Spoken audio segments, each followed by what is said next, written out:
सब यही है भाव।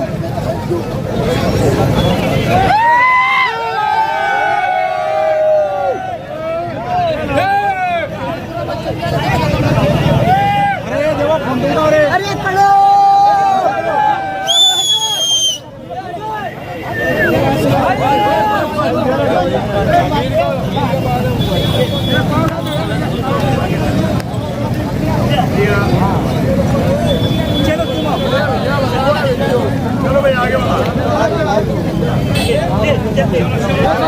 इलेक्शन हारा हूँ, हौसला नहीं हारा हूँ। तो वर्कर कहाँ से आ रहे हैं? अभी लिखा है कि तू अगर माँ बहनों की खिदमत करेगा, तू अगर बुजुर्गों को वजू का पानी देगा तो मैं उसकी ये होता है ईमान, ये होता है ईमान की ताकत। जब तक हम ईमान और हौसले से डटे रहेंगे, बाखुदा मैं कहता हूँ हम कभी हार का मुंह नहीं देखेंगे। इस वक्त मैं आली जनाब इखलाक शाह साहब से गुजारिश कर रहा हूँ कि वो यहाँ तशरीफ लाए और आज के इस इस्तकबालिया जलसा आम में आली जनाब शेख रशीद साहब, हमारे अपने कायद, हमारे अपने लीडर, इनके 40 साल सियासी सफर के एजाज में मुनक्किदा इस इस्तकबालिया प्रोग्राम में अपने ख्यालात का इजहार करने के लिए इखलाक शाह साहब को मैं गुजारिश कर रहा हूँ जोरदार तालियां जब इनका इस्तेमाल करें, यहाँ वो तशरीफ ला रहे हैं।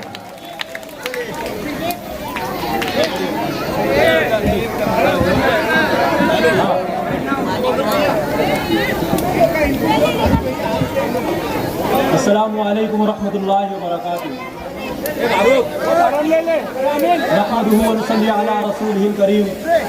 अऊज़ु बिल्लाहि मिनश शैतानिर रजीम। बिस्मिल्लाहिर रहमानिर रहीम।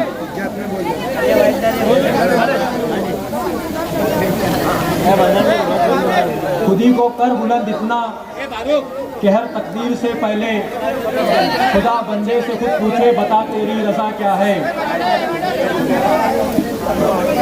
आज का इस्तकबालिया प्रोग्राम के कन्वीनर आली जनाब आसिफ शेख बादानवाला साहब, फारूक भाई गणेश नगर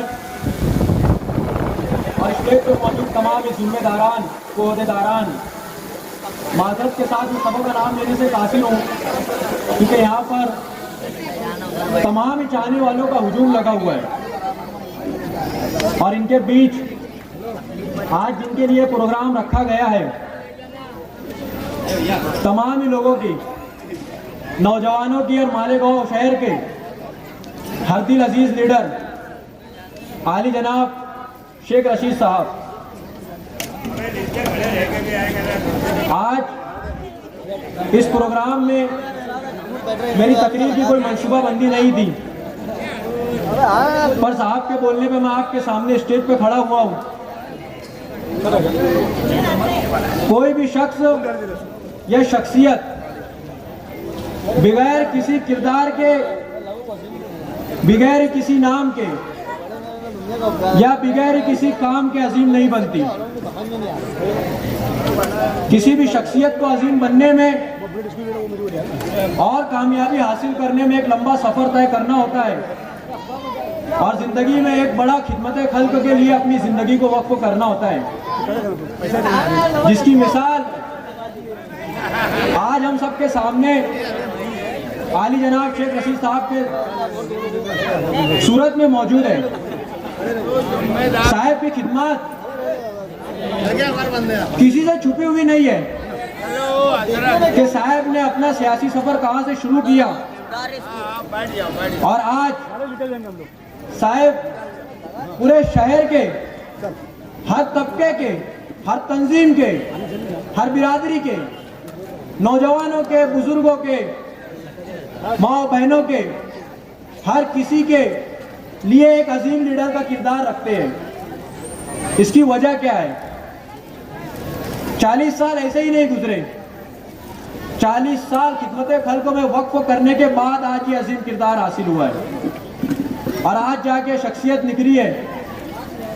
हमारे लीडर ऐसे काम करके यहाँ पहुंचे हैं जिससे मालेगांव की तरक्की और कामरानी का एक नया बाब लिखा गया है।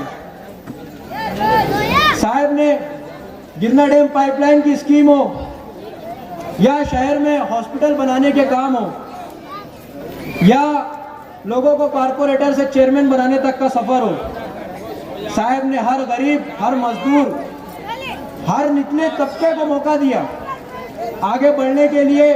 और साहब सिर्फ सफर में अपने अकेले आगे नहीं बढ़े, साहब ने कमजोरों का हाथ पकड़ के उन्हें भी आगे बढ़ाया, जिसकी मिसाल आज इस स्टेज के ऊपर मौजूद है। आज ये जो काम किया जा रहा है साहब के जरिए, साहब के हाथों से औरतों में, माजूरों में और बेवाओं में, लोगों में तकसीमें की जा रही है, ये साहब आज पहली बार नहीं कर रहे। इस तरह का काम और इस तरह का किरदार साहब ने 40 साल 50 साल से निभाते आए, जब भी आज साहब इस किरदार में मौजूद। साहब का ये पहला कारनामा नहीं है।